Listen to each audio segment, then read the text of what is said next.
Je m'attends à toi, je ne serai pas déçu.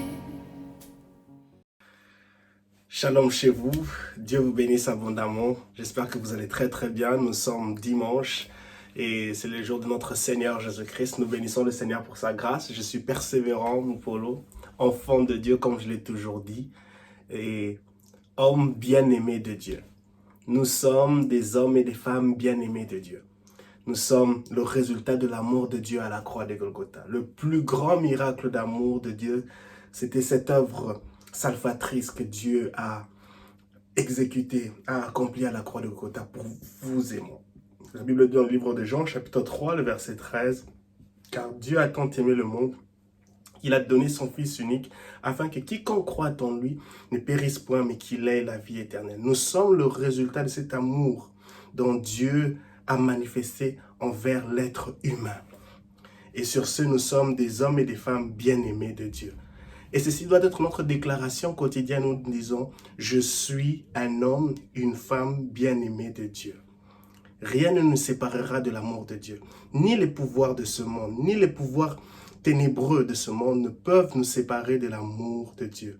Alors, dorénavant, faisons de cela notre déclaration, je suis un homme, une femme bien-aimée de Dieu.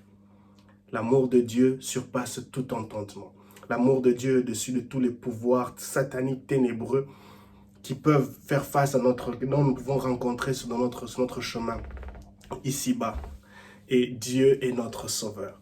Que Dieu vous bénisse abondamment. En ce jour, j'aimerais juste partager sur un sujet qui implique l'obéissance, la désobéissance, aller en avant et demeurer en arrière. Obéissance, désobéissance, le fait d'aller en avant et de demeurer aussi, le fait de demeurer en arrière. Nous vivons dans un monde qui nous demande ou qui nous pousse à nous projeter dans un futur où chaque jour, l'évolution du monde, nous voyons que les choses évoluent et nous avons tendance à nous projeter dans les 10 prochaines années, dans les 5 prochaines années, à cause de différents facteurs qui se développent du jour au lendemain, du jour au jour, la technologie, les sciences médicales et tant d'autres choses qui nous poussent, qui nous voient nous développer et à devenir entreprenants dans cela. Mais aussi, il est aussi important aussi que nous puissions avoir cette même perspective quand il s'agit de notre foi chrétienne, de notre relation avec Dieu. Et notre relation avec Dieu consiste à l'obéir, à obéir à ses commandements, à obéir à ses préceptes, à obéir à sa voix, à obéir à ses recommandations.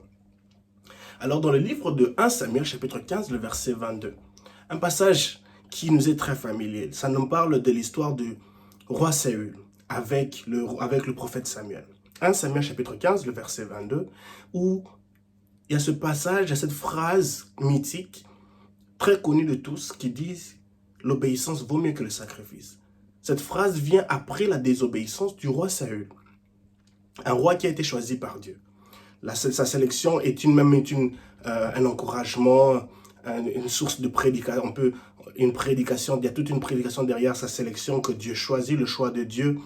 Mais on voit que le roi Saül, dans son parcours, ayant réalisé plusieurs exploits, des victoires, des conquêtes, arrive à un niveau où il donne plus de la valeur à ses pulsions, à ses sentiments, à ses désirs en tant qu'humain. Et ces désirs le poussent à désobéir aux recommandations que Dieu, aux commandements, aux ordres reçus par Dieu.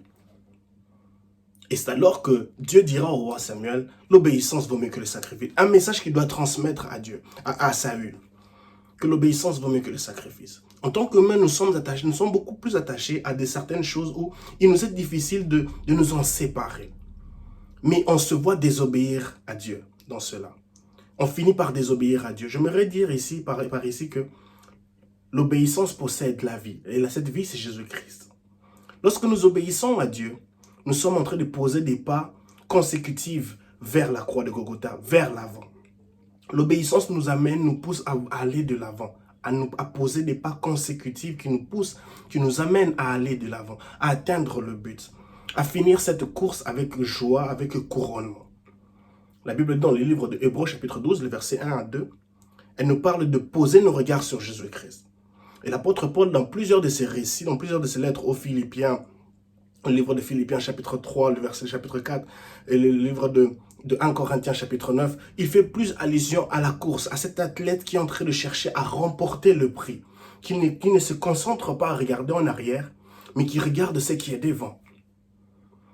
Et cela résulte de l'obéissance qui possède la vie, qui nous demande à fixer nos regards vers Jésus, Jésus qui est notre trophée le plus ultime, notre quête quotidienne de chaque jour en tant que chrétien, de chercher à le ressembler puisque c'est notre modèle. Et donc, de l'autre côté, nous voyons la désobéissance. La désobéissance est si simple, la désobéissance possède la mort. Le salaire du péché, c'est la mort. Et le diable, lui, puisqu'il ne possède pas la vie, il ne possède ni la vie ni la mort, un de ses objectifs, sa mission est d'égorger, de tuer, d'égarer. Et cela résulte à la mort. Cela résulte à la sécheresse. Le diable fera tout de son mieux pour que nous poussions, nous, enfants de Dieu, à pouvoir désobéir à Dieu, afin que nous puissions nous retrouver dans la mort, afin que nous puissions nous retrouver dans une sécheresse, afin que nous puissions nous retrouver dans des conséquences néfastes. L'obéissance possède la vie, la désobéissance possède la mort. Voilà deux bases, deux choses très importantes où nous devons comprendre en tant que chrétiens, nous sommes appelés à obéir à Dieu. Nous sommes appelés à donner notre obéissance totale à ce dont Dieu nous demande. Et une des recommandations les principales, des bases que Dieu nous demande, c'est de lire la parole de Dieu. Quelle était la dernière fois où tu as médité la parole de Dieu? Bien-aimés dans le Seigneur, ne nous basons pas trop sur les consultations prophétiques dont nous voyons aujourd'hui, parce que cela résulte d'une immaturité spirituelle, une faiblesse spirituelle du chrétien. La meilleure consultation prophétique qu'un chrétien peut avoir, c'est son dévouement, c'est son cœur impliqué à écouter Dieu au travers de sa méditation quotidienne. Et je vous encourage à le faire. Mais aujourd'hui, j'aimerais que nous puissions nous focaliser sur le livre de Genèse chapitre 19. Une histoire merveilleuse qui nous montrera qu'il est important pour nous d'obéir à Dieu. Et désobéir nous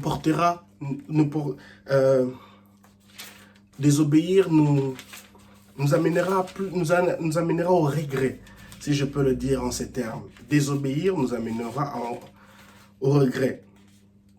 Les versets dans le livre de Genèse chapitre 19, c'est un long passage. Ça va du premier verset au verset 38. Ça nous parle de l'histoire de Lot. En fait, Lot est une personne très proche d'Abraham. Et Lot vit dans une ville qui est appelée Sodome. Et à cause de cette ville de Sodome et Gomorrhe, ces deux villes, je dois le dire comme ça, Dieu décide de les détruire à cause de leur attitude, à cause de ce qu'il s'est fait dans cette vie, dans ces deux locations.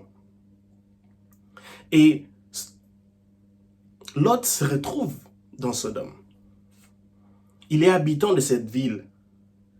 Et Abraham va prier pour Lot, va demander à Dieu de le faire faveur afin que Lot puisse être séparé, afin que Lot puisse sortir de cette ville, afin que Lot et sa famille puissent être épargnés de cette décision que Dieu avait prise déjà de pouvoir détruire cette ville. Parce que nous allons lire quelques passages. Nous sommes dans le livre de Genèse chapitre 19. Genèse chapitre 19. Le premier verset dit, « Le soir, les deux anges arrivèrent à Sodome. Lot était assis à la porte.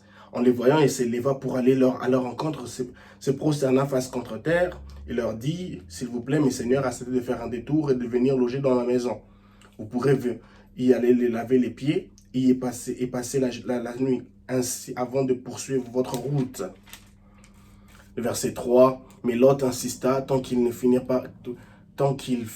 par accepter de se rendre dans sa maison, il leur fit préparer un festin et cuire du pain sans levain, et ils se mirent à manger. » Nous allons sauter, nous allons aller dans le Nous allons aller dans le livre, dans le verset 10. Nous allons aller dans le verset 10. Ça serait plus mieux. Mais les deux hommes venus chez Lot se saisirent de lui, le ramenèrent vers eux à l'intérieur de la maison et renfermèrent. Le verset 11. Ils frappèrent d'aveuglement les gens massés à l'entrée de la maison, des jeunes et vieux, de sorte qu'ils n'arrivèrent pas à trouver la porte. Le verset 12, la Bible dit, alors les deux hommes dirent à Lot, qui as-tu encore de ta parenté dans cette ville? Des gendres, des filles, qui que ce soit, fais-les sortir de là, nous allons détruire cette ville, parce que graves accusations contre ses habitants sont montées jusqu'au devant l'Éternel, c'est pourquoi l'Éternel nous envoyait pour détruire la ville. Voilà une raison pour laquelle Dieu décida de détruire la ville, cette ville de Sodome. Parce qu'il y avait des graves accusations qui sont montées vers l'Éternel pour dire que cette ville est en train de marcher dans la désobéissance, dans des choses qui ne plaisaient pas à Dieu.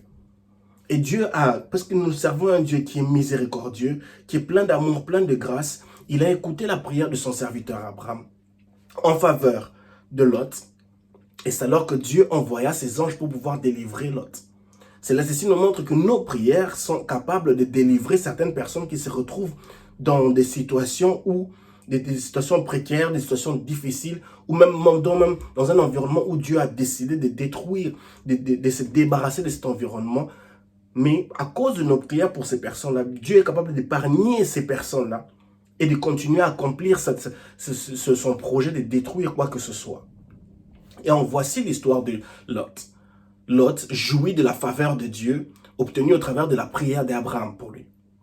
Il est important pour nous de prier pour ceux qui nous sont chers, pour ceux-là qui nous sont chers. Et ici, les anges, ces deux anges disent à Lot, c'est quelque chose. Il dit, as-tu d'autres personnes, des parentés, donc qui que ce soit, fais-les sortir de là. Parce que nous allons détruire la ville. Alors, sur ce, Lot avait son épouse avec deux filles. Alors le verset 4 nous montre que Lot va partir chercher les fiancés qui devaient épouser ses filles. Il va leur informer, c'est au verset 14. Alors, allons leur dit-il, il faut quitter ces lieux car l'Éternel va détruire la ville. Mais les fiancés prirent ces paroles pour une plaisanterie. Bien-aimés dans le Seigneur, nous allons un peu nous atteler ici. Les fiancés prirent les paroles de Lot pour une plaisanterie. Lorsque Dieu nous parle au travers de notre méditation et qu'il le confirme au travers des hommes, ne minimisons pas ces paroles-là. Ne minimisons pas les recommandations de Dieu. Ne minimisons pas les interpellations de Dieu. Car elles sont là pour nous faire du bien. Car elles sont là pour nous éviter un pire. Car elles sont là pour nous éviter un malheur. Un malheur qui va nous coûter très cher. Alors très très très cher. Au fait, cette histoire, on voit que non, c'est les fiancés des filles de Lot prennent cela pour une plaisanterie.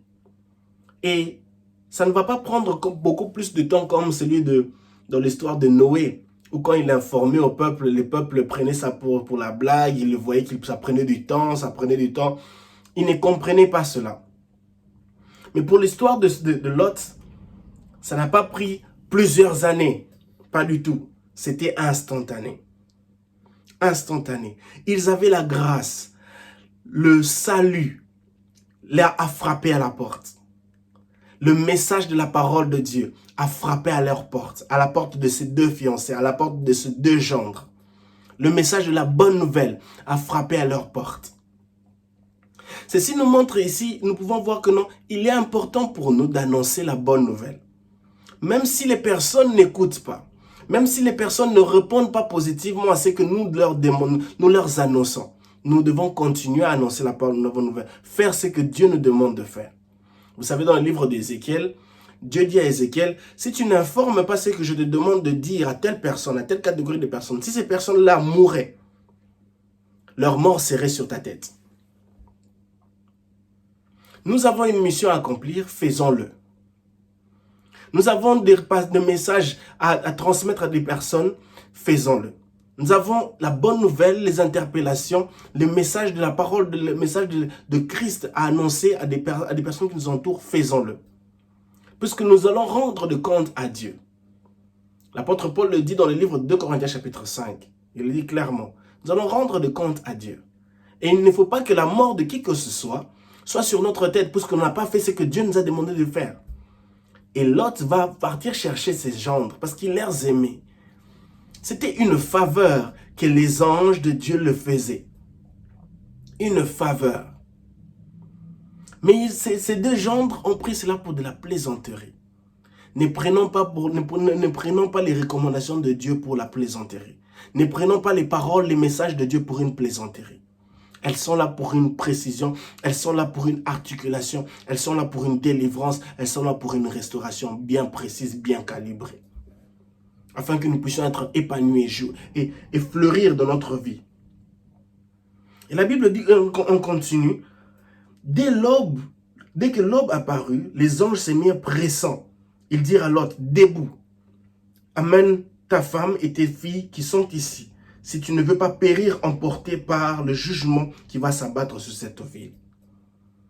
Il dit bien, debout, emmène ta femme, tes filles qui sont ici, si tu ne veux pas périr, emporté par le jugement qui va s'abattre sur cette ville.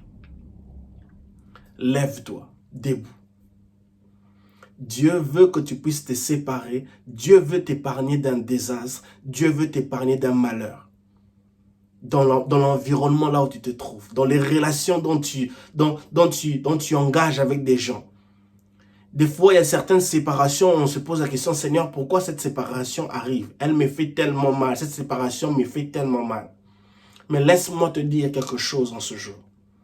Dieu sait le pourquoi. Il y a certaines séparations qui doivent arriver afin que nous puissions jouir d'un bonheur meilleur, d'un futur radieux. Mais si nous résistons à cela, si nous prenons la volonté de Dieu donc la volonté de Dieu qui cherche à s'imposer pour nous amener à une autre directive, si nous prenons cela pour une plaisanterie ou à la légère, c'est nous qui allons payer le prix. C'est nous qui allons périr. Nous sommes les intérêts de Dieu. Nous sommes les priorités de Dieu. Et lorsque Dieu décide de nous séparer, Dieu décide de nous épargner d'un malheur, c'est parce qu'il nous aime. C'est parce qu'il nous aime. C'est parce qu'aussi nous avons été sujets des personnes que Dieu aime. C'est pour cela que Dieu décide de nous faire faveur. C'est parce que Dieu décide de nous faire faveur. L'ange de l'Éternel a dit à Marie, tu as trouvé faveur aux yeux de Dieu, le Seigneur est avec toi. Le Seigneur a décidé de venir s'impliquer, de venir sauver Lot et sa famille. Parce qu'il avait trouvé faveur aux yeux de Dieu, au travers de la prière d'Abraham. Et le verset 16 dit ceci. Comme il hésitait encore, virgule. Il y avait beaucoup d'hésitation de la part de Lot avec sa famille, sa femme et ses deux filles. Ils hésitaient, ils étaient tellement attachés à cela. Bien-aimés dans le Seigneur, en tant que chrétiens, nous devons cesser de nous attacher aux choses du monde. En tant qu'enfants de Dieu, nous devons cesser de nous attacher à ces Sodome et Gomorrhe. Ces choses qui ne plaisent pas à Dieu, ces choses qui ne glorifient pas à Dieu, ces choses qui ne sont pas sujets de louange et de gloire en aucune manière. Nous devons nous faire de notre mieux, de cesser de nous attacher fortement à cela, surtout du moment où Dieu nous a déjà interpellés vis-à-vis de cela.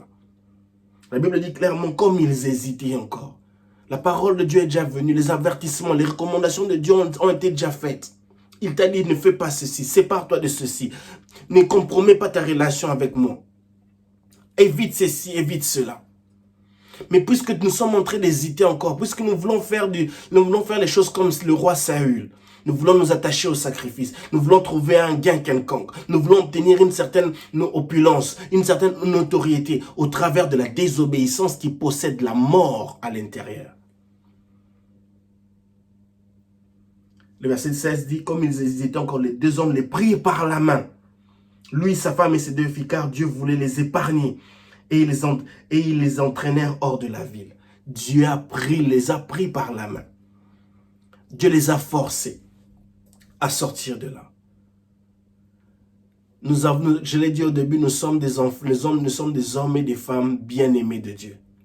Puisque nous sommes ses priorités, Dieu mettra en place des plans où il va nous forcer la main à sortir d'un environnement qui ne lui plaît pas, à sortir des relations qui ne lui plaisent pas, à sortir des engagements qui ne lui rendent pas gloire, en sortir de quoi que ce soit qui ne lui rendent pas gloire, qui ne lui permettent pas d'accomplir sa volonté, ses plans merveilleux pour nous dans nos vies.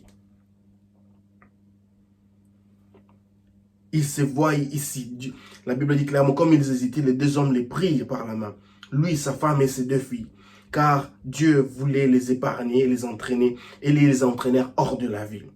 Verset 17, une fois hors de la ville, l'un des hommes lui dit, sauve-toi, il va de ta vie, ne regarde pas derrière. Alléluia, ne regarde pas derrière. Et ne t'arrête nulle part dans la plaine, fuis vers la montagne si tu ne veux pas périr. Ne regarde pas derrière. Voici le message que j'ai pour nous aujourd'hui. Ne regardons pas derrière. La Bible dit dans le livre de Hébreux chapitre 12, le verset 1 à 2. Fixons nos regards vers Jésus qui est notre assurance. Fixons nos regards vers Jésus. Jésus est devant, Jésus n'est jamais derrière. Ne regarde pas derrière. Regarder derrière te coûtera énormément. Regarder derrière possède énormément de conséquences. Il leur dit, ne regarde pas derrière. C'est une recommandation, un ordre dont nous sommes appelés en tant que chrétiens à obéir à cela. Car l'obéissance vaut mieux que le sacrifice. Car l'obéissance possède la vie. Cette vie, c'est Jésus-Christ. La désobéissance possède la mort. Cette mort, c'est le diable qui cherche à l'entraîner, à l'imposer sur nous afin que nous vivons dans la sécheresse, dans la tristesse, dans les regrets, dans l'angoisse, dans la dépression et tant d'autres choses. Il leur dit clairement, ne regarde pas en arrière. Ne regarde pas en arrière. Tu as laissé quelque chose en arrière, ça t'a fait mal, mais une chose est sûre, Dieu t'en a délivré. Peut-être maintenant, nous n'avons pas une idée pourquoi cela est arrivé. Mais après des années, nous allons comprendre, oh non, Dieu m'avait délivré de Sodome. Dieu m'avait délivré de cet environnement, de telles personnes, de telles choses, de telles influences, à cause d'une raison. Et Dieu dit clairement ici dans ce passage, le verset, c'est de ne regarde pas derrière. La Bible dit clairement, voici toutes choses sont devenues nouvelles. Voici toutes choses sont devenues nouvelles. Il n'y a plus de condamnation pour ceux qui sont en Christ. Il n'y a plus de condamnation pour ceux qui sont en Christ. L'apôtre Paul dit, voici toutes choses sont devenues nouvelles. Les choses anciennes sont passées. Voici toutes choses sont devenues nouvelles. Le derrière, le passé, tout ça, c'est derrière nous. Nous n'avons pas à regarder derrière. Nous n'avons pas à regarder derrière. L'apôtre Paul dit dans le livre, il fait référence de l'athlète dans le livre de Corinthiens, dans le livre de Philippiens. Il parle dans ces deux lettres, il fait plus référence à l'athlète. Il dit l'athlète ne regarde pas en arrière. Il est focalisé vers l'avant. Il est focalisé vers le but. Même en nous voyant cela dans les Jeux Olympiques, l'athlète ne peut pas regarder derrière parce que cela ne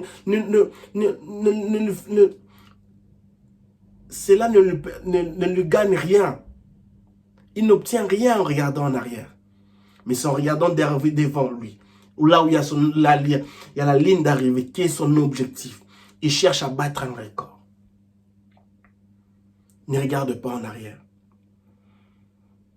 Un ordre, une recommandation dont nous, en tant que chrétiens, nous sommes appelés à obéir. Et au verset 26, la Bible dit clairement, la femme de l'autre regarda derrière elle, et elle fut changée en une statue de sel. Voici la conséquence lorsque nous désobéissons à Dieu. Voici la conséquence lorsque nous refusons d'obéir à ce que Dieu nous demande de faire. Elle décide de regarder en arrière. Elle décide de regarder ce qu'elle a laissé en arrière. Elle décide parce qu'elle est tellement attachée. Ils ont vécu dans cette ville.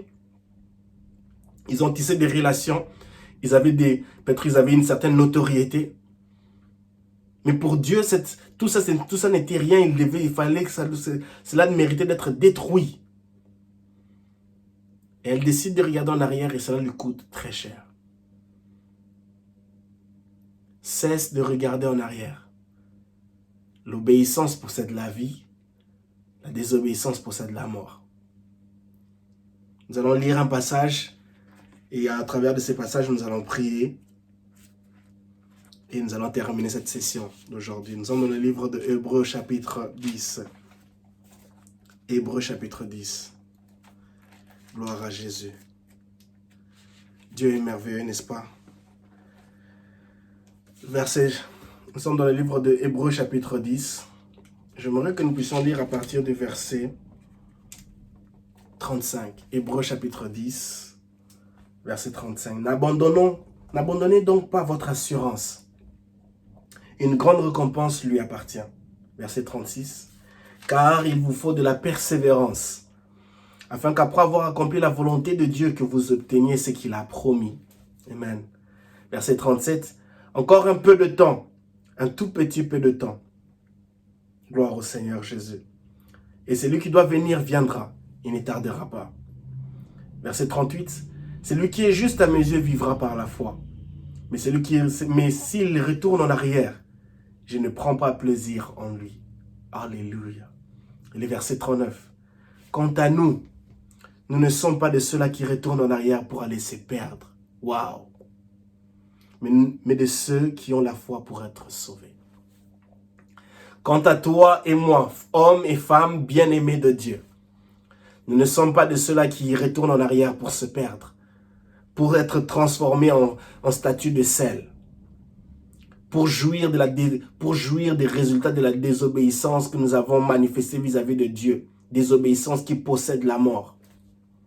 Nous ne sommes pas de ceux-là qui retournent en arrière pour se perdre. Nous ne sommes pas de ceux-là qui retournent en arrière et qui font que Dieu ne puisse plus prendre plaisir de nous. Nous sommes de ceux-là qui vont en avant, qui regardent en avant, qui regardent devant, qui regardent à Jésus. Telle est ma prière pour nous en ce jour. Cessons de regarder en arrière. Cessons de regarder en arrière. C'est ma prière pour vous. C'est ma prière. Seigneur, je te prie, Seigneur, que tu nous aides. Aide-nous, Seigneur Père éternel, à t'obéir, car l'obéissance vaut mieux que le sacrifice. L'obéissance possède la vie, et la vie, c'est toi, Jésus. La vie, c'est toi, et tu as la vie en abondance. Aide-nous à obéir à tes préceptes. Aide-nous à obéir à tes recommandations.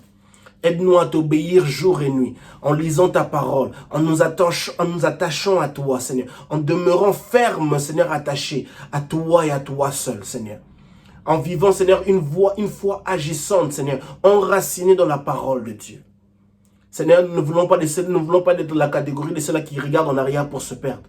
Mais nous voulons être de la catégorie de ceux-là, Seigneur, qui regardent vers toi. Qui regardent en avant, Seigneur, pour jouir d'une vie épanouie. Pour jouir, Seigneur, d'une vie chrétienne fleurissante dans le nom de Jésus. Merci, Seigneur, pour ce passage. Merci, Seigneur, pour l'histoire, Seigneur, de Saoul et Samuel, dans le livre de 1 Samuel 15, 22, qui nous interpelle. L'histoire de Genèse, chapitre 19, l'histoire de Sodome et Gomorrhe, de Lot et sa femme et sa famille.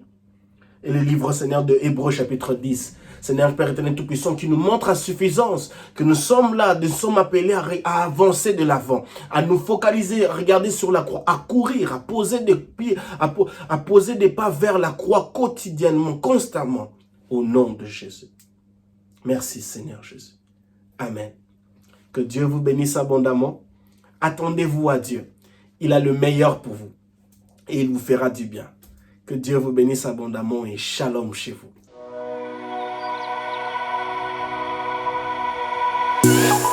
Salut, c'est Persévérant. J'espère que vous allez tous bien. Abonnez-vous à ma chaîne pour plus de vidéos d'édification et d'encouragement. À plus.